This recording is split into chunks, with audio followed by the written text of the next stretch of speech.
seja muito bem-vindo a mais um episódio do TaniCast, aqui na Tani Lemos, apresentadora, para quem não me conhece. E eu tô aqui com duas pessoas especiais que eu conheço de longa data. Vou apresentar aqui a doutora Natália Modesto, que tá, de vez em quando, ela tá um prazer por estar aqui. Novamente. E hoje, pela primeira vez, doutora Ione Darling, ela que é uma especialista em blefaroplastia. Eu tive que ler porque é um nome difícil. A gente vai falar muito sobre esse tema aqui e eu queria que você contasse um pouquinho dessa sua trajetória até essa especialidade. Primeiro eu quero agradecer o convite. É muito especial para mim estar aqui hoje, porque a gente começou junto, né? Sim. Muitas dificuldades de falar lá, de ficar desesperada, porque um monte de criança e dividir entre tempo de fazer vídeos e cuidar de tudo. A Natália me ajudou muito nessa caminhada, né? Me mostrou que é importante a gente falar e soltar. Não ficar se corrigindo, né, na rede social para gerar conexão. E a gente foi indo. Hoje eu tenho um pouquinho mais de facilidade, graças a ela. Obrigada. E a blefaroplastia, ela aconteceu, né, na minha vida, né? Primeiro que com a minha família, né, os meus filhos, meu marido, sempre para mim foi uma prioridade cuidar deles, né, estar presente na vida deles. E os plantões, para quem é médico, faz muito plantão, a gente sabe que isso atrapalha muito a vida familiar. Verdade. Né? E aí eu queria muito poder ter um consultório. E a dermatologia, ela permite isso, né? E com a cirurgia, eu consigo mais tempo para conciliar, apesar da dedicação também atrapalhar um pouquinho, né? Mas a gente vai equilibrando os pratos. Um dia um prato, cada dia. Olha, a gente vai equilibrando os pratos e o consultório ele permite muito mais esse tempo com a família que o plantão. E a blefaroplastia, ela aconteceu, né? Eu tive que assumir esse cargo, né, dentro do meu consultório, né, da minha clínica. Já gostava bastante, mas não era uma coisa assim que eu queria, né? Eu meio que jogava nas 11, como a minha sócia fala, né? Eu tinha tanto as gelos injetáveis quanto agia na parte cirúrgica. E aí eu tive que assumir essa parte cirúrgica e fui me especializando cada vez mais. E os pacientes foram me transformando na autoridade que eu sou hoje, porque eles começaram a gostar muito e a indicar muito. Então, assim, aconteceu, né? Era uma paixão que ficou maior, né? E graças aos pacientes, aos resultados que eles foram me dando, né? Os feedbacks positivos que eles foram me dando, isso foi se tornando natural. Antigamente eu ficava nervosa, ficava olhando quantas cirurgias eu tinha no dia. Hoje não, hoje eu chego e... Quantas cirurgias tem? Tem 5. Que bom. Tem 2. Ai, meu Deus, hoje eu tenho 5 cirurgias. Meu Deus do céu. Tem que dar certo. Quem são? É novo? É mais velho? Vou dar conta. Vou dar conta? Demorava mais, né? Como tudo que a gente começa a fazer, né? Hoje as cirurgias, até minhas secretárias, elas se surpreendem, mas já acabou. Tem pacientes e pacientes, né? Que a gente vai desenvolver aí ao longo do episódio aí do TaniCast. Eu falei isso, né? Já acabou. Isso aí. E esse é um dos motivos da Natália estar aqui hoje com a gente, porque ela fez em quanto tempo? Nós fizemos dia 13 de junho, hoje são 28 de agosto, então nós temos 2 meses. 2 meses e 10 dias praticamente. Nossa, um pouquinho. E praticamente imperceptível. Tá incrível. A minha cirurgia ficou ótima, minha cicatriz está ótima. Na verdade, agora eu vou falar um pouquinho da minha história com Darling, né? A gente tem uma história muito... A gente se integra muito, se conecta muito pela história de filhos e dermatologia, a gente equilibrar pratos, ela dá uma equilibrada mais do que eu. E a gente troca muitas figurinhas, a gente não tem essa questão de competitividade, né, amiga? A gente não tem essa coisa de concorrência, é muita parceria. Eu ligo pra ela pra tirar dúvida, ela liga pra mim pra tirar dúvida. E assim, às vezes eu falo pra ela, me salva aqui que eu tô com um paciente na minha frente, me ajuda. O que eu faço nessa paciente aqui? Porque às vezes ela tem um pouquinho mais de mão, experiência numa coisa, eu tenho um pouquinho mais de experiência em outra e assim a gente troca. Isso é muito legal. Inclusive, é legal quando a gente faz uma coisa na outra. Procedimentos, uma na outra, que a gente fala assim, a gente só pode ser maluca de uma fazendo a outra, né? Mas enfim, ela sabe da minha história, ela sabia da minha história. Eu tenho um histórico de flacidez na minha família. Minha mãe não é mais viva, mas quando ela era nova, da minha idade, ela já se queixava muito de flacidez e eu lembro disso. E em torno dos 42, 43 anos, ela fez uma blefaroplastia e isso, vamos dizer, há mais de 20 anos atrás. Eu vou fazer 41 anos e isso já me incomodava. eu falava pra ela, amiga, eu tô muito incomodada porque o Botox não tá ajudando. Muito pelo contrário, eu acho que o Botox tá piorando. Eu tô achando que a minha flacidez tá aumentando na área dos olhos, minha pálpebra tá ficando muito caída. Eu quero fazer plasma, que é um outro procedimento que ela me recomendava. E ela falava assim pra mim, você precisa fazer a blefaroplastia. E eu, na minha cabeça, na minha ignorância, mesmo sendo médica, eu achava que eu tinha que adiar a blefaroplastia. Quanto mais eu pudesse ir colocando ela para frente, mais seria vantajoso para mim. E até que um belo dia eu falei isso pra ela. Ela falou pra mim assim, não, amiga, quanto mais cedo você fizer, até pela questão da cicatrização, até pela questão da melhora da qualidade da pele, porque ela vai falar depois, é uma coisa que ela fala pra mim, né? Uma menor cicatriz, ficar com a cicatrização dentro do côncavo, que é essa curvinha do nosso olho, e uma coisa que ela vai falar é sobre a qualidade de pele e a flacidez, que são duas coisas diferentes. A gente lida muito com isso por sermos dermatologistas. E eu tinha um medo. O medo era cicatriz. Eu tinha medo da cicatriz ficar feia, ficar muito aparente. Ou, sei lá, tinha medo dela tirar a pele demais e eu não conseguir mais fechar meu olho. Isso é o que as pessoas pensam. E olha que eu sou médica.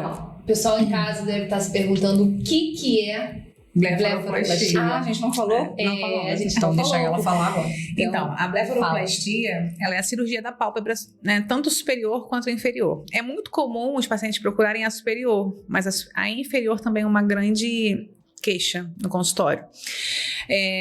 O excesso de pele, ele pode se dar por dois motivos, né? O estético, que é por uma questão estética mesmo, a pessoa pode estar se incomodando com uma prega dupla da pálpebra, com um pouco mais de flacidez, ou até mesmo pela dermatocálase, que é quando esse excesso de pele ele está atrapalhando o campo de visão. Né? Então, é uma indicação clínica, uma indicação terapêutica, uma cirurgia com a finalidade terapêutica, de promover aí uma melhora do campo de visão do paciente. E hoje a gente vê que as pessoas procuram tanto para a parte estética quanto para a parte clínica, né, que é a dermatocálase. Eu tenho experiência nos dois públicos, né, dos mais velhinhos, que são aquelas pacientes que têm mais dificuldade para enxergar por conta desse excesso de pele, e também tenho aí os pacientes mais jovens, né, que vêm por conta da estética. Então, blefaroplastia é isso, é o excesso de pele na pálpebra superior e inferior, mas também temos aí as projeções da bolsa de gordura, né? Aqueles pacientes que têm umas bolsinhas assim gordinhas, né? Que deixam o olho mais empapuçadinho. Isso é muito comum dos pacientes que são leigos enxergarem na inferior, que são aquelas bolsas enormes assim de gordura, né? Na superior também temos, mas os pacientes se incomodam mais com a bolsa na inferior. Mas tirar a bolsa da superior, em alguns casos, torna o côncavo, né, que é essa partezinha mais para dentro, mais bonito, né, mais desenhado, um olhar mais amplo. Quando você tem esse paciente com o gordinho, com aquela bolsa de gordura aqui embaixo, também é indicado a blefaro? Sim, a inferior? É. Sim. Na verdade, a blefaroplastia inferior, ela é indicada mais para retirar a bolsa, porque o excesso de pele da inferior é mínimo, a gente tira muito pouco o excesso de pele, por conta da gravidade mesmo, né, dessa pele. Se a gente tirar muita pele, a gente pode estar tracionando, fazer uma retração dessa pálpebra, causando lago oftalmo, que é uma complicação da blefaroplastia inferior, né, quando a gente tira muita pele, o olho ele fica caído assim, né, ele fica puxado, né, e aí faz um lago oftalmo, ou escleroshow também, que não chega a ser um lago oftalmo, que essa parte não retrai, mas o pretinho do olho, né, o colorido do olho, ele precisa estar rente à marca aqui, onde a gente põe um lápis. Algumas pessoas, elas são assim, né? O branco aparece, a bolinha fica mais alta, que é o escleroshow. Tem isso, né? Por conta de uma flacidez também. Isso pode ser uma frouxidão no ligamento. Tem gente que é genético e tem pessoas que têm uma frouxidão ligamentar, né? E aí a pálpebra cai, né? A musculatura cai e fica mais aparente. Mas aí é uma outra cirurgia. Mas não é a blefaro também conserta ou não? É outra técnica, né? Por isso que quando a gente fala, as pessoas perguntam sobre valor na internet, né? Que é muito comum nos meus directs perguntarem. Mas quanto custa uma blefaroplastia? Depende de quais técnicas nós vamos ter que associar e quais problemas esses pacientes têm. É só excesso de pele? É só bolsa de gordura? Tem escleroshow? É uma correção de uma outra blefaroplastia, porque ela causou um lagoftalmo, a gente tem que corrigir esse lagoftalmo? Vai fazer cantopexia para deixar o olhar mais amendoado? Depende. Então, assim, é um conjunto de técnicas, né? Eu vi também nos vídeos dela, nas fotos, que além da blefaro, ela faz também uma outra cirurgia que também eu achei muito legal. Que ela é o lift de supercílio, né? Da sobrancelha. É o lift de supercílio. Fica muito legal. A gente pode fazer o Fox Eyes, que é só levantar a caudinha. A gente pode fazer o Brow Lift, né? Que é levantar metade da sobrancelha. Ou Castanhares, que é tudo, né? A sobrancelha toda. Legal, lindo pra esse nome, né? quem tá acompanhando, acompanhar o seu Instagram, que é o do DRA. Ione Darling. E lá dentro, é com 2 N's. Isso. Eu vou deixar abaixo do podcast. Pessoal, na descrição vai estar. Só agora. Só Darling? Eu acho que só da Darling. Depois a gente dá uma... Deixa eu dar uma olhada aqui. A gente confere agora. Que no seu perfil, vai um no dos meu que eu motivos marquei que ela. eu falei, cara, eu tenho que chamar a Darling porque é um assunto incrível. Você se destacou em Nova Iguaçu. Eu não conheço outra pessoa que tenha essa especialidade. E Tem profissional que faz, mas eu não sei. Tem muito cirurgião. Uma coisa legal também. Que profissional pode fazer a blefaroplastia, né? Muitas pessoas, porque mexe com o olho, então só o oftalmologista pode fazer blefaroplastia? Não, a gente pode. O dermatologista, que tem a parte cirúrgica como especialidade, ele também está apto a fazer a blefaroplastia, o cirurgião plástico também faz, né? E o oftalmologista. É claro que quando a pessoa é médica e ela se especializa, ela tem aptidão para fazer qualquer procedimento dentro da medicina, né, Nath? Mas aí, né, a gente vai seguindo a especialidade. Então, dentro das especialidades que mais fazem blefaroplastia são os oftalmologistas especialistas em oculoplástica, os dermatologistas e os cirurgiões plásticos. Mas por que eu te destaco? Porque você tem uma quantidade de horas, uma bagagem que, ou seja, isso te torna muito... Eu fui pra essa linha, né? Exato. Hoje eu estou dentro da oculoplástica, não só com a cirurgia, mas também com os refinamentos, que a gente vai tocar na qualidade de pele. Né? Qualidade de pele é diferente de excesso de pele. Isso é muito comum na inferior. Os pacientes eles vêm tratar, né, a qualidade de pele e o excesso de pele. Mas a cirurgia da pálpebra inferior, ela vai tirar uma quantidade muito pequena de flacidez, né? Aí a gente vai entrar também nas técnicas. A gente tem paciente que precisa corrigir o festum, que é quando tem aquela preguinha, assim. Não sei se vocês já viram que a pálpebra é tão flácida que ela dobra.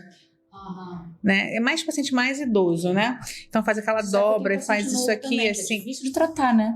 Esse é muito difícil de tratar. Meu Instagram para pesquisa é o DRA Ione com 2 N's, Darling, tudo junto. A gente vai colocar na descrição aqui embaixo para as pessoas te acompanharem, porque lá vocês vão conseguir visualizar todos os antes e depois e é muito interessante. Toda vez que aparece para mim, eu olho e falo, caraca, ela fez essa, ela fez aquela. E quando ela fez a Nath, eu falei, perfeito, casamento perfeito. Chama as duas para falar Também é que sobre esse assunto. Algumas vezes, né, se não a maioria das vezes, a blefaroplastia superior precisa estar acompanhada do lift de sobrancelhas, do lift de supercílios, né? Porque às vezes essa gordurinha aqui, que é o ruff, ele cai. Né? E eu não tenho como tirar o excesso de pele levando até a sobrancelha, senão a pessoa vai ficar com a sobrancelha perto do olho ou não vai fechar os olhos, né? Então a pessoa ela precisa, além de retirar o excesso de pele da pálpebra, que tem uma quantidade, 1 milímetro, né, uma medida pra gente tirar, ela precisa levantar essa caudinha aqui, né, para posicionar essa gordurinha que precisa ficar bem aqui, ó, em cima do ossinho. Caso você tira por baixo ou você tira em cima? Dentro da implantação, respeitando o pelo, não a micropigmentação. Quem tem micro muito elevada, fora do pelo, vai sair, né? Então a gente vai dentro da sobrancelha. Bem rente a sobrancelha. Porque né? corre o risco também de fazer alguma coisa aqui e não crescer mais pelo, né? É porque quando a gente vai tirar ali, a gente tem que tentar preservar ao máximo o folículo, né? Pra poder nascer pelo. Tá. Mas pode não nascer.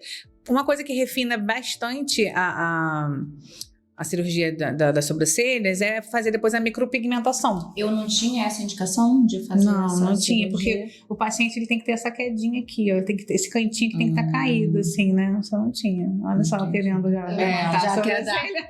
Eu acho ótimo, tá? Eu já tô aqui.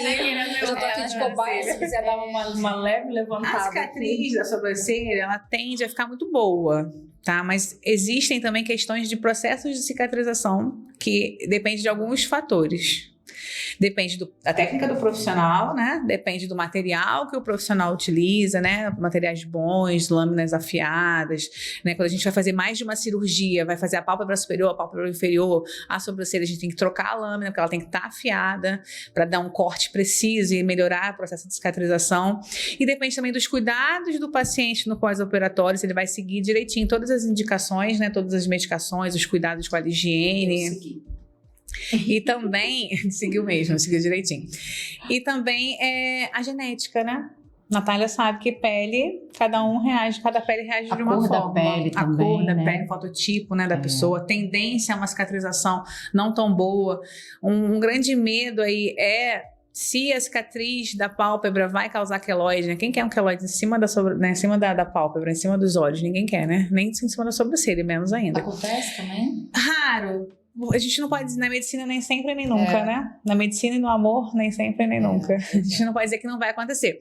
Mas a pálpebra, ela tem a pele mais fina do nosso corpo. Então, a probabilidade de uma cicatriz não ficar boa é quase mínima. Mas existe.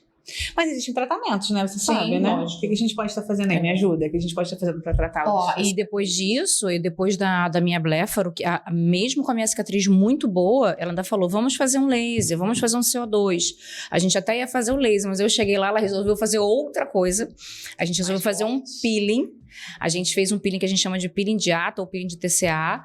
E ela sabe que eu topo tudo que ela fala pra mim eu faço. E deitei lá na maca dela e na hora ela fez o peeling. E eu tô na segunda semana, se não me engano, pós-peeling. A minha cicatriz depois do peeling melhorou mais ainda. E ela já estava boa. Então, se eu não falar que fiz blefaroplastia, praticamente ninguém sabe que eu fiz. Então, assim, as escolhas dos tratamentos após a cirurgia também depende da pessoa, da pele, né? Então, pessoas mais morenas, fototipos mais altos, não vão poder fazer esse peeling que a Natália fez. Mas podem fazer o laser, né, de CO2, numa potência ideal para a pele. Pode usar as pomadas, né? Os silicones para cicatrização. Então, tem que cuidar da cicatriz. A cirurgia, ela não para só depois que a pessoa te tirou os pontos, né? Eu acompanho o meu paciente com 30 dias, eu vejo. Geralmente, né? O meu protocolo é 30, depois com 90 e depois com 6 meses de cirurgia e eu dou alta.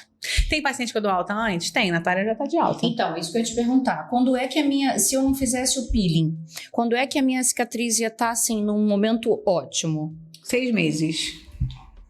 Mas a sua já estava muito boa, né? Já estava muito boa, porque a pele também vai... O cuidado do paciente com a higiene, com o uso da medicação, do pós-operatório, né? O cuidado em retirar o ponto. Mas o quê? Deixa eu pensar aqui. A genética da pessoa, né? Não ficar esfregando o olho no pós, mesmo depois que já tirou os pontos, pode abrir a cirurgia, isso é uma coisa muito importante. Eu tive muita coceira. Eu falei isso pra ela. Querem coçar, e aí, ela falou, como é que tá? Eu falei, recente ainda. Eu falei, tô com muita coceira. Ela falou, é assim mesmo, hidrata muito. Então eu hidratava muito, mas é um desespero, que quanto mais eu hidratava, mais vontade eu tinha de coçar. E eu não coçava. E tá recente, né? Mesmo tirando os pontos, tá recente. Então, se você esfregar com muita força, causar um trauma no local, pode reabrir o local da cirurgia. Né? Se o paciente não cuidar direitinho do processo de cicatrização durante os 7 dias que a gente vai tirar os pontos, pode inflamar, romper os pontos, que a gente chama de deiscência da ferida operatória. Então, são complicações que podem ser esperadas, que a gente tem que ver, e a gente também pode consertar depois, né? E Darlene, para quem é indicado? Não tem idade, né? Não tem idade. Você precisa ter realmente a indicação, que é esse excesso de pele, né? Um olhar mais cansado, um olhar mais abatido. Nossa, eu acordo, eu tô bem, mas eu me sinto cansada, né? Porque os olhos, eles são a janela, né? A janela da alma, né? Então, Foi assim que eu me senti. Você falava muito, né? Me sinto cansada. Parece que eu tô triste, com o olhar cansado. E aí Quem eu tem fazia a o cauda da botox. sobrancelha muito caidinha tem aquele aspecto de olhar cansado mesmo, né? A sobrancelha precisa estar mais elevada. Alguns olhos pedem esse fox eyes, que é a caudinha mais esticada. Outros perfis de rosto, né? Pedem uma sobrancelha mais de gaivota. Tem que avaliar. E também o gosto do paciente. Tem paciente que gosta daquela sobrancelha mais elevada. Você associa? Pode associar. Mas a cauda da sobrancelha, o desenho da sobrancelha muito caído, o botox não vai resolver, né? Sim. Vai ter Era o que acontecia comigo. E também as pessoas falam assim, eu já tô tentando levantar meu olhar com o botox, com a toxina botulínica, mas não tá adiantando. Algumas vezes piora. Porque se você fizer a toxina muito nessa região aqui, vai pesar mais, né? E aí você vai ficar mais cansada. Aí piorava. Então aqui eu não podia aplicar a toxina. Eu falava pra ela assim, amiga, tá horrível, porque eu faço ruga nessa lateral, mas se eu aplicar a toxina aqui, cai mais ainda, eu fico com a pálpebra mais caída. E eu tinha um erro, um pensamento errado, que ela me corrigiu. Eu falava assim, mas eu só tenho 40 anos, eu tenho que fazer a blefaro agora. Eu vou esperar ter uns 47, uns 50. Ela falou, não, de jeito nenhum. Se você já tem indicação, quanto mais cedo... velho, assim, tem que olhar a indicação, né? O paciente tem que vir na consulta, ele tem que ter essa queixa de olhar ali e ver que tem alguma coisa estranha, que ele tem aquele olhar meio cansado, vir na consulta pra gente avaliar. Se realmente tem excesso de pele, se precisa de algum tratamento só para paliativo para flacidez, né? Porque a flacidez leve, ela pode ser corrigida com fio, com skin booster, com laser, com ultrassom microfocado, né? Mas a flacidez de média, a grave, ela não vai corrigir, ela precisa da cirurgia. E aí, uma coisa importante, o quanto isso te incomoda? Você está disposto, porque cirurgia é uma troca. Você está disposto a trocar isso que está te incomodando por uma cicatriz, embora essa cicatriz seja praticamente imperceptível, porque ela vai ser vermelhinha em quem é mais branquinho no começo, ela pode ser mais hiperpigmentada em quem é mais moreno. Mas com paciência, porque o tempo é o grande aliado da cirurgia, né? Ter paciência de ver essa cicatriz ser melhorada dia após dia, até ela se estabilizar, que é de 6 meses, 9, 1 ano. Mas depende muito, tem paciente que volta pra mim com 3 meses que eu dou alta, não dá pra ver mais. Eu mostro muito isso no Instagram, todos os dias eu tenho retorno de pacientes, né? Porque todo dia eu opero de segunda a quinta, então eu tenho retorno praticamente todo dia. Mais uma semana o paciente volta para mim, eu mostro, e com 30 dias eu mostro. Então, sempre tem imagens ao vivo dos pacientes no retorno, né? Olha só essa cicatriz praticamente imperceptível, né? As pessoas cobram muito antes e depois, né? Na rede social também, né? A gente põe muitos antes e depois, a gente precisa de liberação do paciente, né? Por isso que também aí volto a dizer que a consulta é importante, que na consulta a gente vai mostrar vários antes e depois, mas por um lado eu até entendo o CRM, o Conselho Federal, na verdade, de Medicina, de proibir, agora está mais liberado, né? Porque as pessoas elas querem igual aquele antes que você postou. Eu quero esse olho aqui. Existem limitações, você é um ser único. Então, a gente vai fazer o melhor, vai aplicar a melhor técnica para você, Natânia, para você, Natália. Não vai conseguir pegar o olho da Natália e colocar para a Natália igual, perfeitamente igual, não vai. Então, assim, às vezes gera falsas esperanças, né? E alinhar as expectativas na consulta é muito importante, né? Explicar para o paciente que vai ter uma cicatriz, que essa cicatriz vai ficar vermelhinha e que ela vai sumir dia após dia, que precisa cuidar, precisa aplicar o filtro solar de forma com que cubra a cicatriz, porque ela não pode ter contato com o sol, com a luz, né? Então tem todos esses cuidados aí. Fantástico. E aí, fala um pouquinho mais da sua experiência, Nath. Como é que foi pro dia da cirurgia? Para aquelas pessoas que estão assistindo agora e pensando, eu vou lá na Darling agora, vou me consultar com ela, como é que foi? Desde a consulta, como é que foi esse procedimento, esse processo? Como era algo que me incomodava muito, eu já não queria mais adiar, e eu sabia que ela tinha cada vez mais experiência nisso, eu queria muito fazer com ela. Então, só que a gente precisava arrumar um tempo, né? Porque eu não queria tirar o horário dela e ela tinha dito pra mim que eu teria que me afastar pelo menos aí uns 5 dias do consultório, porque a gente fica muito inchada e ela não tem como me precisar quão inchada eu vou ficar. Então, né, roxa também, porque tem paciente que fica mais roxa e menos inchada, tem gente que fica mais inchada e menos roxa. Eu fiquei bem roxa. Eu não fiquei tão inchada, mas eu fiquei muito roxa. Então, a gente esperou um feriado e ela trabalhou no feriado só pra mim. E aí a gente foi então pro consultório, fizemos a cirurgia e o meu medo é porque eu tenho medo de agulha. Então, eu não queria, ao mesmo tempo que eu sabia que ela não precisaria de um centro cirúrgico para me apagar, eu também não queria dormir durante a cirurgia, eu sabia que era uma coisa rápida, não sabia que era tão rápido. Depende. Aproximadamente. Não. Depende. O meu, como foi tranquilo, eu acho que nem 1 hora ela demorou comigo. Então, vamos botar assim, já nada, né? Uns 2 horas, 30 minutos. Porque pra anestesiar a Natália também foi um parto. Então, eu tenho um pequeno problema. Ela levantou, ela sentou, ela chorou. Eu tenho um pequeno problema. Então, eu já tinha feito uma cirurgia antes de miopia. E eu sofri muito nessa cirurgia, porque não foi na pele, foi no olho, mas foi uma cirurgia que me causou muito transtorno, porque eu tive muita dor no pós-cirúrgico. E o oftalmo já tinha dito, assim, que quem tem olhos claros tem uma fotossensibilidade, ou seja, uma sensibilidade à luz muito grande. Isso também é importante, que quem já tem essa fotossensibilidade, após a cirurgia vai aumentar. Pois é, e aumentou. E o que acontece? No dia, ela precisava de um foco de luz cirúrgico. E aquele foco de luz, assim, em cima de mim, exatamente.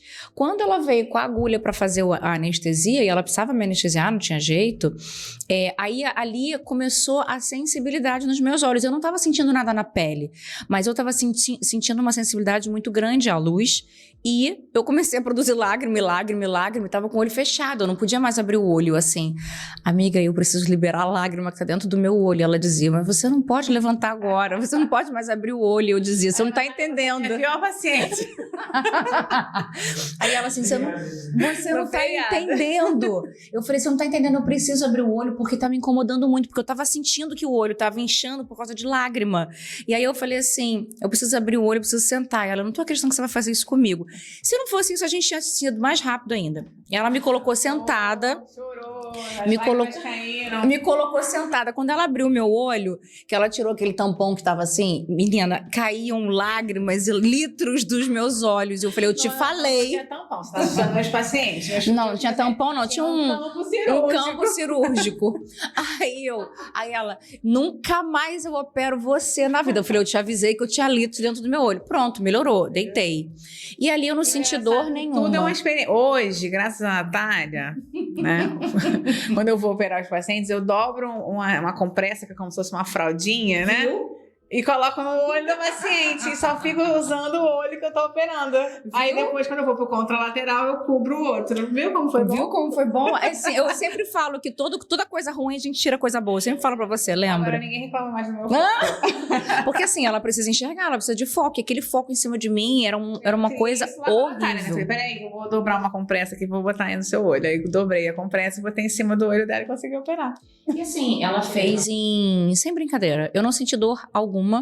Ela fez em meia hora, eu acho, um pouquinho menos. E ali realmente eu já comecei a ficar um pouquinho inchada, mas isso pra mim não foi problema. E a preocupação dela, olha, se você sentir dor, você vai tomar tal coisa, você vai tomar tal remédio, já sai dali com a prescrição e tal. Fiz tudo bonitinho. E incrível, eu não sei se são todos os pacientes assim, meu limiar de dor é muito curto, então eu sinto dor pra tudo. Mas o que eu achei mais interessante foi que eu saí dali, passou aquele tempo de anestesia, eu não senti dor pra nada. Eu não senti dor. Eu não precisei tomar remédio pra dor. Tomar remédio pra dor. Eu só tomei o remédio que ela me indicou. Que foi o dia, foi o antibiótico, todos né? os meus pacientes falam que não usam remédio pra dor. Não senti dor. Se fizer direitinho a compressa, o uso do anti-inflamatório, né? Uma coisa que ela me pediu muito era, coloca muito gelo. Então eu preciso de você em casa. Por isso que foi bom ter aproveitado o feriado, o final de semana. E aí eu fiquei sem trabalhar, exatamente. Até porque eu tava roxinha e eu não queria passar, não podia. Uma amiga nossa, Nicole, que fez depois que a Natália fez, né? ela fez, acho que numa quinta-feira, vocês tiveram um casamento no sábado? Ela fez numa quarta, porque na quinta-feira ela estava operada. Ela fez numa quarta. Na Qual foi o dia do quinta-feira. casamento? Quinta-feira. Então, ela fez na quarta-feira. Na quinta-feira ela foi pra um casamento. De óculos escuros. Foi isso mesmo. E mandou foto. Eu falei, eu não acredito nisso. é Vocês maluca. vão me enlouquecer. Ela, você e a Natália, nunca mais opero amigas, que você e a Natália, vocês querem me enlouquecer. E eu tava junto com ela. Eu tinha acho que umas 2 semanas de operada, não foi? Porque eu queria operar antes justamente pro casamento. E ela me pediu muito, coloca bastante gelo, eu quero que você cuide muito. Então eu não podia, nem queria ficar passando maquiagem pra esconder o rosto. Então eu não fiquei inchada, mas eu fiquei muito, muito, muito roxa. E o rosto demorou pra sair. Branquinha, né? Natália é branquinha, Natália tem olhos claros. Esse biotipo de paciente tende a ficar mais roxo mesmo. Olhos claros, branquinha demais, pele fina, né? Muito gelo, cuidei muito, hidratei muito, passei bastante esse gelzinho que ela falou de silicone. Também bota um gelolzinho, né? Um iridoide. Eu tô plena em 2 meses. Muito roxa, mas eu achei que não foi tanto assim, não. Não, esse paciente ficou mais roxo. Eu não achei isso tudo, não. Os pacientes mais velhinhos, eles incham muito a pálpebra inferior, mesmo quando eu só opero a superior, porque o edema desce, né? Não tem como, né? Você tá mexendo ali, alguma coisa Mas vai... assim, é uma área já muito difícil de drenagem, né? Que é uma pele muito fina, né? Então você faz um corte no meio da pálpebra, não dá pro líquido subir. E ele também não consegue descer porque tem um cortezinho ali, então ele vai pro lado, ele vai se espalhando. Mas eu achei bem interessante, por exemplo, há 20 anos atrás... Os pacientes, eles ficam geralmente desinchados totalmente, vamos dizer assim, totalmente desinchados com os 3 meses. Eu ainda tô inchado, então... às vezes eu acordo. Acho que sim. Talvez não assim, ao longo do dia, mas quando vai dormir ou quando acorda. Né? Eu achei uma coisa interessante, que há 20 anos atrás, minha mãe fez em centro cirúrgico, mas ela foi igual um monstro. E eu não vejo os pacientes da Darlene ficando igual um monstro, e nem eu fiquei igual um monstro. Então, assim... Não, e olha que engraçado, eu trabalhei essa responsabilidade estão jogando em cima depois. de mim, Natane. Porque tive uma paciente que foi fazer a avaliação e fez com a Luana, né, com a doutora Luana. E aí falou pra ela assim... Eu vim aqui porque eu sei que os pacientes dela não ficam roxos. Gente, pelo amor de Deus, pode ficar roxo. Eu fiquei roxa. Eu fiquei roxa. Isso pra mim não foi problema. A Luana falou assim, não, mas alguns pacientes ficam roxos. Não fica não, porque eu vejo todas as postagens dela e eu vim aqui porque ela não deixa ninguém roxo. Eu vou procurar demais. Pode ficar. Dani, tem alguém que pra quem não é indicado, tem alguém que você fala assim, não, esse tipo de paciente, sei lá, alguma especificação de um paciente que não possa? Alguns pacientes procuram, né, não é nem que não é indicado, né? Alguns pacientes procuram a blefaroplastia por conta de uma pitose palpebral. O que seria pitose palpebral? Seria a queda da pálpebra e não a flacidez da pele da pálpebra. Aquele olho meio assim, meio sol poente, sabe? Aquele olhinho assim que bate aqui nessa parede. Vou mostrar. Aquele olhinho assim bem baixinho, sabe? Assim que a pessoa parece estar com o olhinho fechado. Isso seria uma pitose palpebral. Às vezes tem bilateral, às vezes tem unilateral, né? Ou direito ou esquerdo. Esses pacientes, eles não precisam, talvez, da blefaroplastia, assim, da correção da pitose, né? Dessa pálpebra. Entendi. E aí tem outras cirurgias só para corrigir a pálpebra ou a blefaro com a correção dessa pitose também. Né? Pode ter os dois. Posso ter que corrigir a flacidez e corrigir a pitose palpebral. Não são todas as pitoses palpebrais que eu corrijo, tá? Tem algumas mais graves, mais acentuadas, que aí precisa talvez do oftalmologista, porque é um problema estrutural, não só estético. Algumas eu consigo corrigir. Outras, por isso que a avaliação também é importante. E a gente saber que paciente, se eu vou indicar esse paciente para um colega oftalmo, oculoplástico, ou se eu mesmo vou fazer. Tem alguns cirurgiões plásticos que também corrigem, né? Porque é um problema mais, pode ser muscular, pode ser nervoso, tem que, né, do nervo, tem que ver, tem que avaliar para saber qual é o grau. E quando ela tá mostrando a foto dela? Eu não vi eu vi mais um vermelhidão. Roxo, né? Um ficou vermelhidão. roxo. Pega aqui, Patrick. Vira aqui, ó, nessa câmera aqui. Pra cá. Eu achei que ficou... Ela ficou ótima, ela ficou bem pra caramba, trabalhou logo, né? Na semana seguinte, agora, uma semana depois eu trabalhei. Assim, na verdade, tem alguns pacientes pra quem não é indicado, pra quem não tem flacidez de pele na pálpebra, né? E para o paciente que tem outros problemas que são estruturais e não pelo excesso de pele na pálpebra. Entendi. Já veio paciente com cistos, já veio paciente com pitoses graves, né? E aí esse paciente ele tem que procurar um profissional que faça dessa forma, né? E aí também vai mudar o valor da cirurgia, porque é uma outra cirurgia, né? Tem associações nessa cirurgia. Legal, interessante. Então teve paciente que você não fez, que você teve que negar. Teve paciente que eu não fiz porque não sigo Não até tinha. o ponto Entendi. que ele precisa ir, entendeu? Já teve paciente que eu falei, olha, você precisa... É uma paciente que tinha um cisto, se eu não me engano. Né? E aí ela achou que a pálpebra resolveria.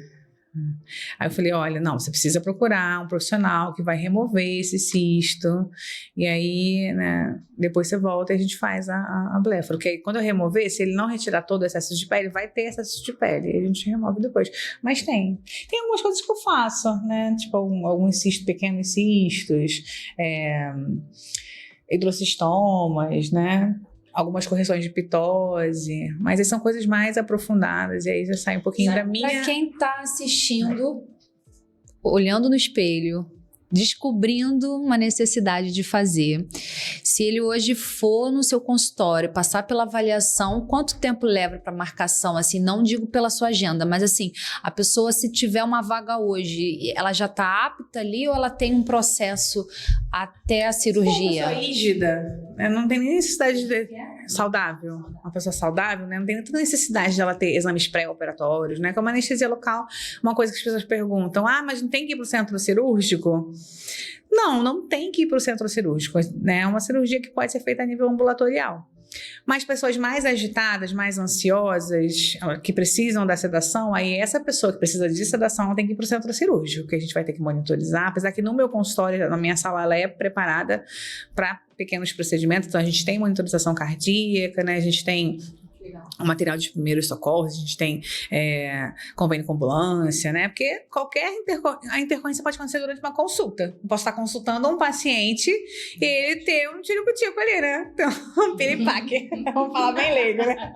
Não é, Nath? Você não pode estar consultando alguém e a pessoa desmaiar? É verdade. Então você tem que ter Qualquer procedimento, né? Isso faz parte dos consultórios, né? Então você tem que ter um oxigênio, você tem que ter um suporte para a pessoa e chamar uma ambulância, né? Isso pode ser no banco, pode ser num salão de cabeleireiro, né? Salão de beleza, qualquer lugar. Mas parece que dentro do consultório você tem um maior peso, né? Você está como médico, então você precisa ter os seus primeiros socorros ali prestados, né? Então a gente tem todo o suporte. E essa cirurgia, a gente também, né, todo protocolado, as meninas sabem como lidar, né, com tudo direitinho. Mas se o paciente ele é agitado, tem que sedar. E para sedação dentro de uma sala de procedimentos, a gente não vai fazer, a gente vai fazer isso dentro do ambiente hospitalar, né? Que a gente tenha de suporte para que, se a pessoa não acordar da sedação ou tiver alguma reação da sedação, eu tenho um anestesista que tá... Porque eu estou cuidando da cirurgia. Quem cuida da sedação é o colega anestesista. Então, ele está ali cuidando do paciente, da parte de sedação, dos parâmetros, né? E eu estou cuidando da minha cirurgia. Então, eu não posso largar a cirurgia, se tiver alguma intercorrência, para poder intervir no problema ligado à sedação. Então, são dois profissionais médicos, né? E aí a cirurgia também pode fluir dessa forma. Mas tem um adicional à despesa, que é o centro cirúrgico, a estadia do hospital, o profissional anestesista, né, o médico anestesista. Então vai... Mas assim, eu faço... Você teve que ir pro hospital? Não, graças a Deus, nem vai ter, no nome de Jesus. Não, eu só perguntei assim, não, sei lá, um paciente, você falou, não, vou fazer em um outro ambiente. No hospital. Já, 2 pacientes eu já levei para o hospital, porque ele falou, olha, doutora, eu não gosto de agulha, eu sou uma pessoa nervosa, eu não sei se eu vou conseguir ficar nem 30 minutos deitado para saber que eu tô sendo operada. Aí a gente foi pro centro cirúrgico. Aí foi sedado e pronto. Sabe qual é mais mais seguro, legal? né? Seguro. O mais legal é quando às vezes a melhor propaganda somos nós mesmos. Depois que as pessoas começaram a me ver e viram que eu, médica, mera mortal, fiz blefaroplastia jovem, e isso vai fazendo com que outras pessoas queiram fazer. Mas depois de mim, várias pessoas foram. Estão mandando um monte de gente pra ela. O fato do paciente ser jovem ajuda, né? A cicatriz do paciente mais idoso, às vezes eu tenho que estender. Não que alguns jovens também não tenham que estender, depende do grau de flacidez. Mas quanto mais flácido, mais eu tenho que estender a cicatriz. E quanto mais flácido, aumenta ainda a necessidade de associar o lift da sobrancelha. Quanto mais velho, né? Falei certo? Eu nem envolvi. Quando você falou quanto mais flácido. Quanto mais flácido, tem que, né, essa necessidade de subir o supercílio é maior. No mais jovem, tem paciente jovem que procura só o lift de sobrancelhas? Tem, mas é porque ele quer um olhar mais elevado. Não é que ele tem essa necessidade clínica. Ao mais idoso, eu tenho sim que associar. Tem um antes e depois, né, de uma paciente, que o olhinho dela só parecia esse cantinho aqui. E o restinho aqui era todo aqui pra caída. Tudo assim, totalmente derrubado em cima do olho, né? E ela falou, doutor, igualzinho aquele cachorrinho, né? Aí a doutora, mas eu não enxergo mais. Aí eu falei, mas a sua cirurgia, só a blefaroplastia não vai resolver. Eu preciso colocar essa sobrancelha no lugar. Né, levantar essa estrutura aqui. E assim, o paciente mais jovem, né, ele tem toda a beleza da juventude, né, na volta, né? Então, a cicatriz a gente vai botar bem dentro do côncavo. Você vê da Nath, bem dentro do côncavo. Ela de olho fechado aparece muito pouquinho. Não, e de olho aberto, fica de olho fechado com a gente. Ela dá aquela leve piscada. Então, quando você dá a leve piscada, não aparece. Não aparece. Mas os pacientes chegam e falam, doutora, eu tô apaixonada. Olha, minha cicatriz nem aparece mais. O que eu te falava na primeira semana? Eu tô apaixonada, por que eu não fiz isso antes? Tô apaixonada, tô me amando. E as pessoas, quem não sabe que eu fiz blefaro, olha pra mim e fala assim, nossa, você fez alguma coisa, você tá muito bonita, você tá diferente, o que você fez? Por isso que ela falou do olhar. Mas o olhar rejuvenesce uns 10 anos na pessoa. Quem precisa fazer, né, qualquer coisa ela já tem um nos olhos. Depois, assim? Ou ainda vai fazer mais pra frente? Tem. Não tem. Mostrei. É porque eu não vi, você Ela postou? Não postei ainda não, que a gente fez um diáriozinho dela e as meninas vão postar ainda.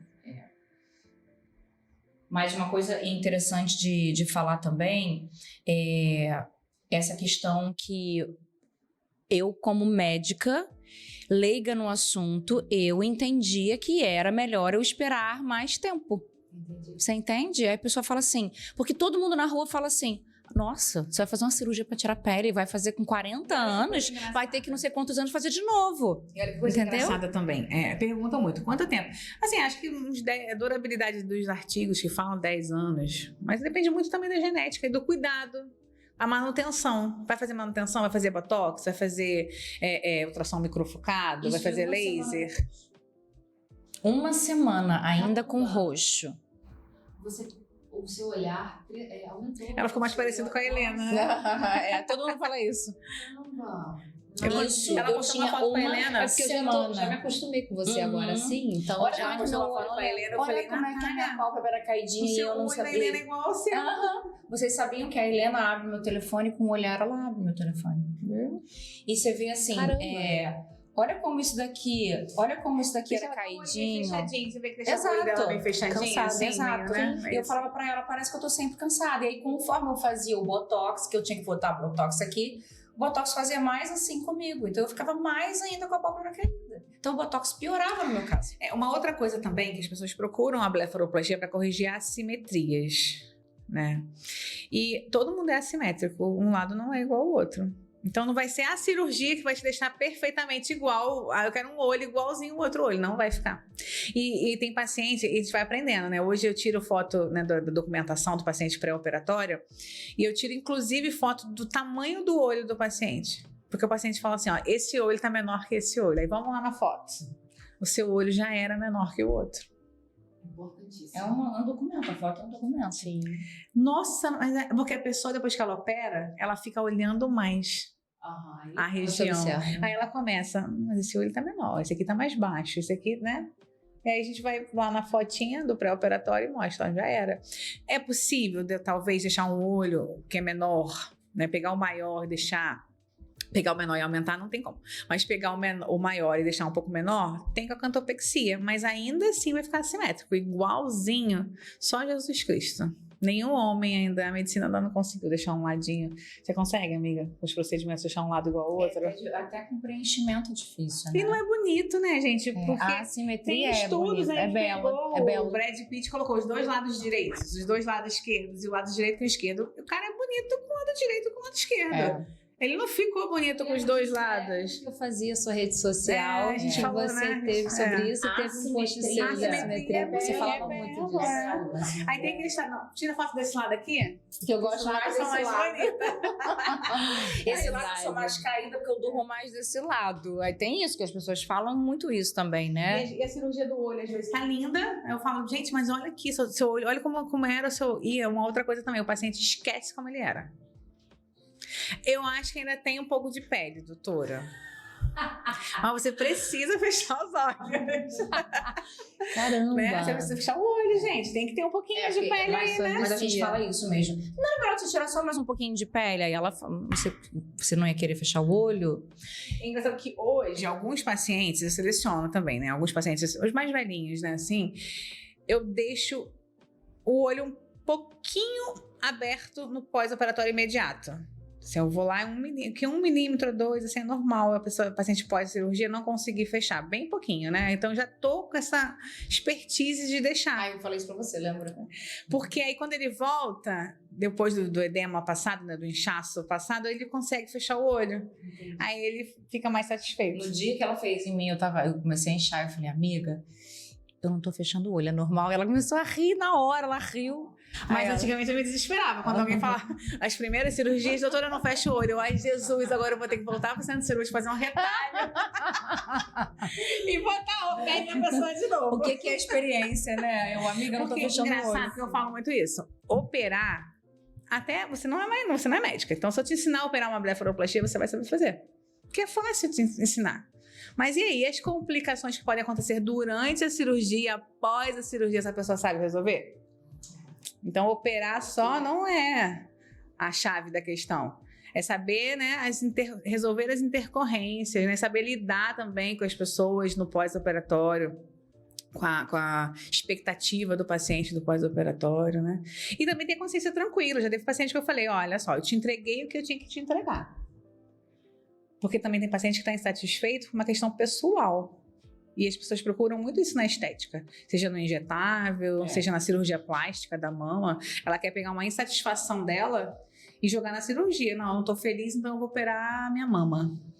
Mas não ficou direito essa mama. Isso a gente pega muito na mama parte tá uma estética. maior que a outra, essa boca não ficou bonita, essa doutora não fez essa boca direito, esse botox tá deixando meu olho torto. Mas às vezes é uma satisfação da pessoa psicológica, de um outro problema que ela tá jogando na estética.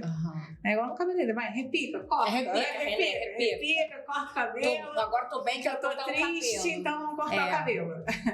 Isso acontece. Então, assim, você também tem que saber quando você vai falar pro paciente, olha só, o que eu precisava te entregar, eu te entreguei. Agora, será que você não precisa de um outro profissional para te ajudar a resolver uma questão, talvez? Tem alguns colegas que fazem cirurgia plástica, fazem cirurgia de oftalmologia, né, de blefaroplastia, que encaminham o paciente antes para o psicólogo, para o psiquiatra, para ele saber realmente se é isso que ele quer. Entendi. Né? Mas isso aí você vai ganhando com o tempo, essa identificar esse paciente. A minha blefaro veio num momento bom pra mim. Veio, né? Eu tava me separando e eu precisava melhorar minha autoestima. Mas eu falei pra ela, Natália, você já fala dessa pálpebra há um tempo. Será que você realmente tá querendo operar a pálpebra ou você tá querendo arrumar alguma coisa pra você se sentir melhor? Foi as duas coisas. Não, e foi incrível, tá? Porque assim, eu realmente me senti melhor e eu me via mais bonita. Eu conseguia me olhar no espelho e falar, foi a melhor coisa que eu fiz. Eu podia ter feito isso antes, eu estou me amando. Eu falava pra ela, não foi?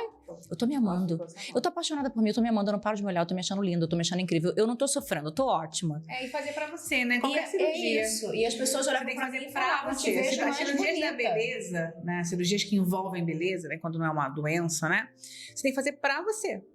Porque você quer, porque só para pressionar o outro. Tem paciente que volta falando assim: todo mundo tá falando que eu tô mais feia. Gente, eu lido com tudo, eu sofro, tá? Mas então, isso é uma coisa muito importante dentro da nossa área. A gente que lida muito com estética e que lida com pessoas emocionalmente abaladas, tem gente, como ela tá falando, tem gente que tá tão abalada que qualquer coisa que você faça não vai melhorar. Não vai.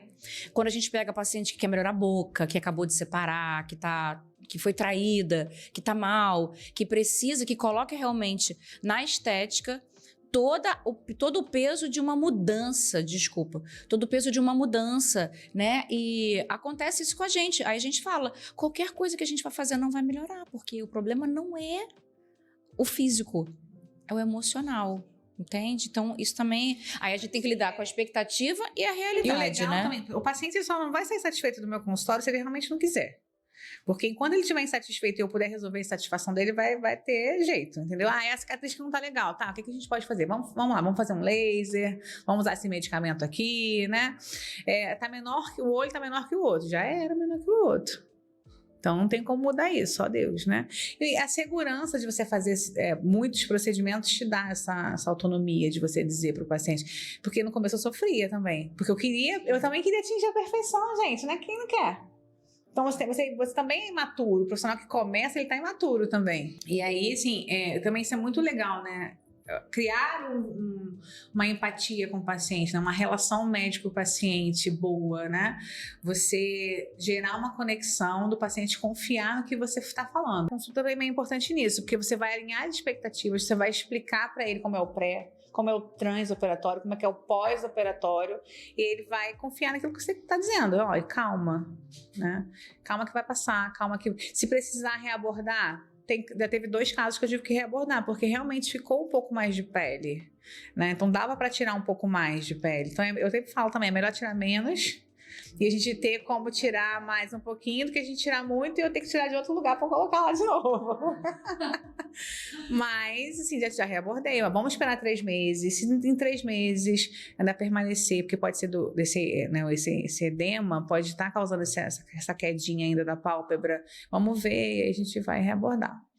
Já tive que fazer de novo e realmente ficou bom, né? Ficou melhor do que estava. E entreguei o resultado e ficou tudo bem e fez o paciente feliz. Se eu não me engano, em algum momento você falou, mas eu acho que a gente não foi completa nisso. A diferença entre a qualidade da pele e a flacidez. Já foi falado, mas acho que a gente falou antes da gravação. Isso gera muito conflito quando é a pálpebra inferior. Né? O paciente que tem a pálpebra inferior precisando da cirurgia, ele também precisa tratar a qualidade de pele. E a cirurgia não trata a qualidade da pele, né? Se tem ruga, se tem muita flacidez, a gente vai tirar, vai fazer ali a reestruturação, né, da estrutura, né, da pálpebra inferior, tirar o excesso de gordura, porque na pálpebra inferior tem muito essa queixa da gordura, mas tem pacientes também que tem tendência a ter mais edema, né, acordar com a pálpebra mais inchada, bebe, dorme mal, e aí o edema eu não vou tirar, que é o sistema linfático da pessoa que tem que, né, que funcionar ali. Vou tirar o excesso de bolsa. Hoje em dia a gente tem que ter bastante cautela para não tirar muita bolsa também e o olho da pessoa ficar muito fundo, ficar aquele olho de olho doente. Então você tem que saber a quantidade de gordura que você vai tirar. E depois essa pessoa talvez tenha que fazer um preenchimento da calha lacrimal, essa pessoa tenha que fazer laser para tratar a qualidade de pele, fazer um ultraforme para tratar a parte da musculatura dessa pálpebra. Então tem que, às vezes, principalmente na pálpebra inferior, associar tratamentos, porque flacidez e qualidade de pele são diferentes, né? E a gente não pode tirar muito excesso de pele dessa região por conta de fazer essas retrações, né? Que é a principal complicação da pálpebra inferior. As ruguinhas, né? Às vezes o paciente fala também, eu operei a pálpebra, mas eu continuo com ruga. Tá, meu, mas vamos ter que fazer uma toxina botulínica agora, porque o excesso de pele é uma coisa e ruga é outra coisa. Quando o paciente tem aquela ruga muito dobrada, assim, né? O paciente mais velho tem aquela ruga que dobra, então eu estendo a cicatriz até dentro da ruga, então aquela única ruga que era mais profunda, ela vai sair, mas as outras não. Mas ela vai ganhar uma cicatriz no lugar da ruga. Aí a troca. Aí a troca, ela vai ganhar uma cicatriz no lugar da ruga. Mas nesse caso é melhor, porque se eu parar aqui, ela vai ficar com aquele troço pendurado aqui. Então eu tenho que levar até aqui e ela vai cuidar direitinho dessa cicatriz e ela vai praticamente sumir depois. E aí, quanto você quer trocar? Quanto você quer trocar essa cicatriz, essa ruga por uma cicatriz, né? Então, isso tudo é importante de pensar, avaliar. Mas, graças a Deus, os meus pacientes, eles já vêm esclarecer.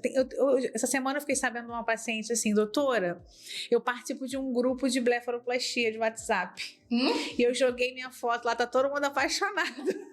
Aí eu falei, nossa, tinha esse grupo. Um grupo. Eles têm lá um grupo, né? Em São Paulo eu já sabia que eu fiz minha especialização de peeling. A gente fez junto, né, em São Paulo. E aí o nosso professor lá falou que as pacientes paulistas, né, elas têm grupos de fenol, né? Grupos de peeling, né? E tem fenol, ata, todos os peelings, né? Elas sabem como é o pós, como lidar, quem já fez, com quem fez. E eu tenho um grupo de blefaroplastia, gente. Também temos aí grupo de blefaroplastia. E ela falou, doutora, eu joguei lá no grupo e as meninas estão perguntando onde foi que eu fiz, que todo mundo gostou da minha. E ela nem tinha tirado os pontos ainda, ela já estava feliz da vida e mudou bastante. Olha, eu vou te falar, eu achei fantástico até aqui. Eu quero... É que a Natália não vai precisar tão cedo de blefaroplastia. Não, mas não, com certeza iria. Porque assim, eu te acompanho, sempre te acompanhei e você tá indo por um caminho fantástico. Ela falou pra mim, eu falei, eu tenho bem uma novidade pra te contar. Ela o quê? Eu falei assim, vou bem fazer blefaroplastia com a Darlene. Ela falou, cara, faz mesmo, ela tá arrasando, você vai ficar ótimo. Ela só posta resultados incríveis, fantásticos, você vai amar, você vai ficar linda, você... Pum. Eu e Nathan super me incentivou. Perfil, que tem também desenhos dos olhares, né? Olhar negativo, positivo, tem o cantinho mais arredondado, o cantinho mais puxado, tem o olhinho da raposa, tem vários tipos de olhares, né? O nosso é parecido. Então a gente provavelmente vai precisar de lift de sobrancelha, mas de bléfaro a gente não vai precisar. Nem eu, nem você. Isso já é e é legal olhar o paciente saber, tipo assim, porque tudo, o futuro, porque quando eu olho o olho, eu falo assim, ó, ela nunca vai precisar de pálpebra, mas ela vai precisar de lift de sobrancelha. Você olha já matei. Caramba, demais. Bacana. E assim, eu acho que é uma arte, né? Eu acho que eu finalizo falando isso, que eu sei que tem muitos colegas que fazem, né, a cirurgia, mas acho que lidar com a beleza, se é cirúrgica ou se é através dos injetáveis, é uma arte. Né? Somos artistas, né? É verdade. É uma arte. Demais. Além disso... Talvez eu vou precisar também. Patrick precisa. no Vai, Patrick. Precisa. Já precisa, Patrick. Até eu já sei olhar. Tá com o olhar meio tristinho, sobrancelha pesada. A Natália vai fazer um botox pra levantar essa sobrancelha. Eu vou lá avião com ela. Vai fazer um botox pra levantar a sobrancelha, que a amiga levanta, né, amiga, com o botox, ó. E aí eu entraria com a bléfaro e tiro o excesso de pele, tá tudo certo. Obrigado. E saber o que associar também, né? Isso também interfere, que a gente faz pacotes, né? A gente vai associar, vai fazer toxina com a cirurgia, vai fazer laser com a cirurgia, vai fazer só a cirurgia. Então, assim... Você indica pra Natália ou você também faz? Não, eu faço. Se os pacientes vêm da Natália, eu opero e eles voltam pra Natália. Graças a Deus a gente não tem essa concorrência, não. Né? Até porque isso não vai mudar em nada da nossa vida. Mas geralmente, assim, o que eu indico pra ela, até agora o que eu indiquei pra ela foi mais amigos mesmo.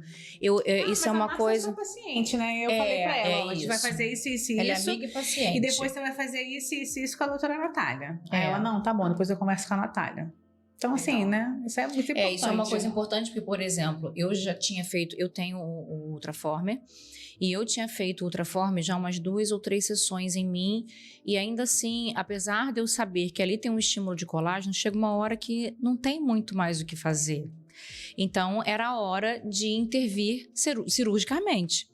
Então, isso é legal também, da gente saber um momento, eu como dermatologista, de chegar e falar, olha, não adianta eu ficar estimulando o colágeno, insistindo, agora tá na hora de você fazer uma cirurgia. Eu já neguei paciente de fazer tratamento nessa área aqui, porque...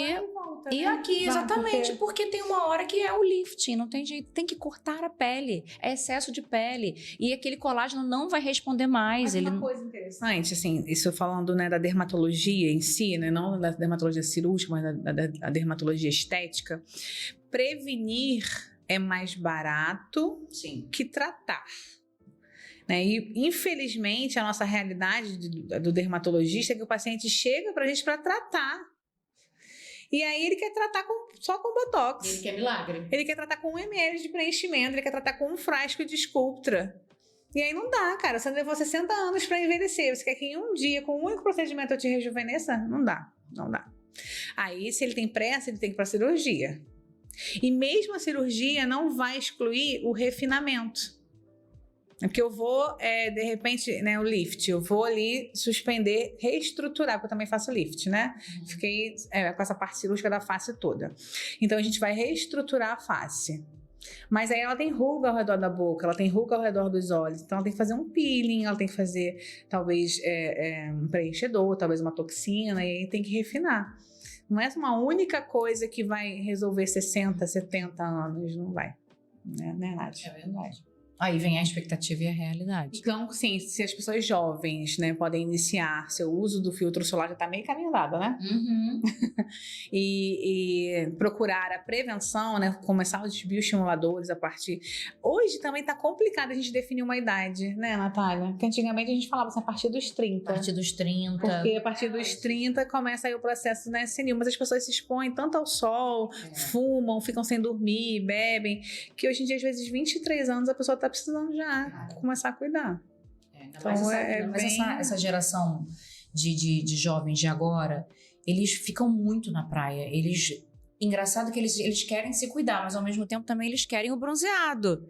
Porque o bronzeado é bonito, o bronzeado é saudável. É igual o melasma, né? Ai, mas eu faço meu bronze só no corpo. Meu amor, você pode tacar uma toalha preta na cara e ir pro bronze que o seu melasma vai atacar. Não tem jeito.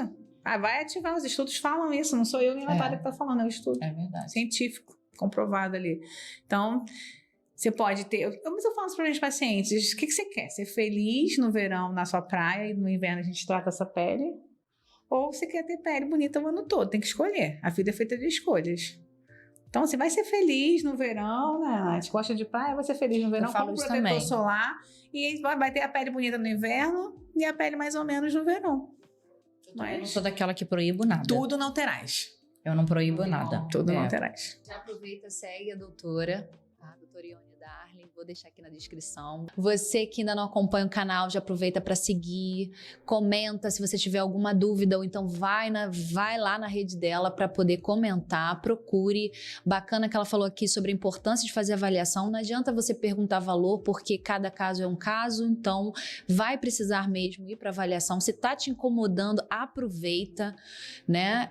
Já segue logo. E você tá atendendo aonde? Pra gente fechar? O nosso consultório, a nossa clínica é no edifício Lúmina, né? Na Bernardino de Melo. Aquele prédio é a cobertura, na 18ª. Engraçado que eu comecei com uma salinha, né? E hoje o andar todo é nosso. Que legal. Isso é muito bom, né? Então é isso, a gente fica por aqui. Até a próxima. Muito E foi um prazer. obrigada, Muito obrigada. Adorei o Amei bate-papo. também. Muito bom. Também. Tchau,